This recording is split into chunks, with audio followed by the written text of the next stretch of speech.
8:51 and time now for Word of the Day. And our word for today on this Wednesday of the 7th week in Ordinary Time, this Wednesday, May the 22nd, our word for today is WILLS. WILLS is our word for today, and here to talk about it, Deacon Dan Brahier. Good morning, Deacon Dan. Good morning, Dave. Good morning, Ron. How are you this morning, sir? I have given up on winning the lottery. I finally decided I'm just never going to win. Yeah. I've never bought a ticket, but I always tell my kids the best way to earn $1 is just don't spend it. You know. Yeah, that's right. Oh, yeah, that's right.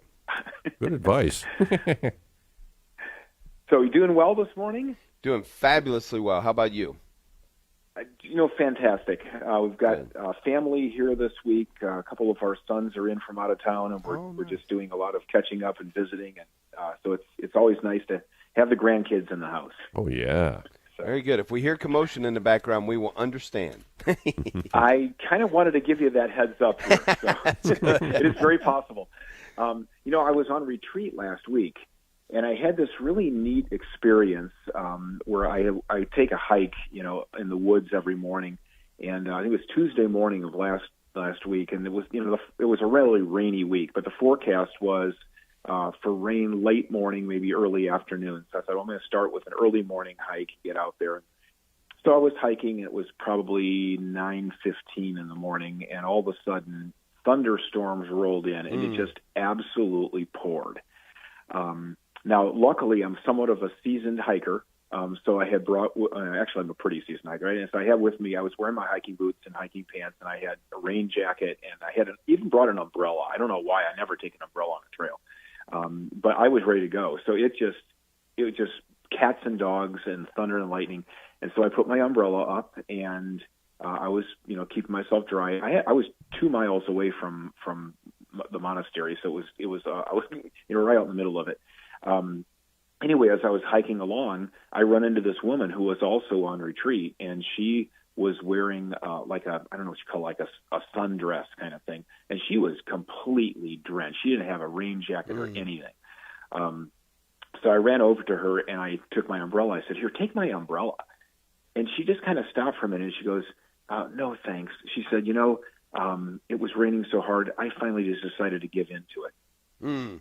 And I thought, wow, that is a metaphor for life, isn't it? I don't know what it was about that statement, but I started thinking to myself, the will of God. Sometimes we resist it. We can't avoid it. And we're a lot more content with our lives when we just give into it, which means to submit to his will.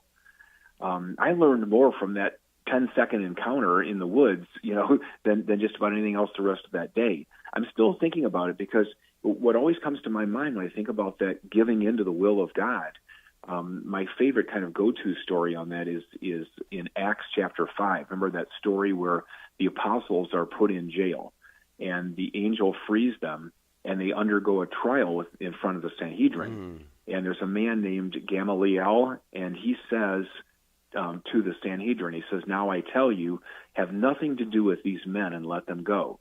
For if this endeavor or this activity is of human origin, it will destroy itself. But if it comes from God, you will not be able to destroy them. You may even find yourselves fighting against God himself." And it says they were persuaded by him. And I think the point that he's making there is that he realized that if something truly is God's will, and it is God's will that they're going to preach, they're going to spread the gospel, there is nothing a human being can do to stop it. And so, sometimes that's, I think, when we think about the will of God, we think about, okay, I at some point need to just step back and say, as you said, Dave, earlier this morning, that this is not my life. I have to just step back and say, okay, I'm not going to be able to stop this. This is God's will. And I think we can use that advice in discerning things in our lives. If something is working out, it's likely working because God willed it to. And so often in our lives, we get really frustrated when something doesn't turn out the way that we want it to. And then we get angry about that. But, if it wasn't working out, it's probably because it wasn't supposed to happen in the first place. It wasn't God's will. And so in that first reading today, St. James really nails it. He says that line, "You are a puff of smoke that appears briefly and then disappears.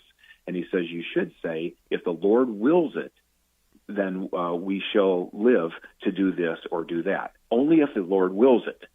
And he goes on to say that one who knows the right thing to do but does not do it, that's a sin, which is really cool because James really is defining what we call a sin of omission. Something we should be doing, it's God's will, but we choose not to do it anyway. So I think I just finished reading, I don't know if you've run across the book Too Small a World about St. Francis Cabrini. Have you read that? No. I strongly recommend it. I was motivated to read that book after seeing the movie about her. It's her biography. It came out in like 1950, and it was just recently re-released. And they knew it was going to have to be re-released because the movie had really put her front and center in front of people. But there's something in that book that really gripped me. The author of the biography says, Mother Cabrini never said, I want to do this. Instead, she always said, this needs to be done. Isn't that cool? Yeah. I mean, she was able to discern the will of God and realize that it wasn't about what she wanted to do, but what God was calling her to do that mattered. And that's why Jesus says, thy will be done on earth. So I just have that image in my head of that woman standing in the rain. We're simply called to give into his will and do what he calls us to do. And what's the name of the book? The book is called Too Small a World. Very good. And please say hello to your wife for us.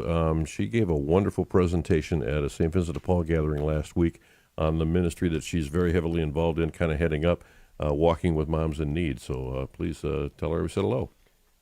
Oh, I will definitely do that. Thank you. I know she was really excited to be able to go to the meeting. And just so we all know, what do your grandkids call you? They just call me Grandpa. Grandpa. Love it. Thanks, Grandpa. Yeah.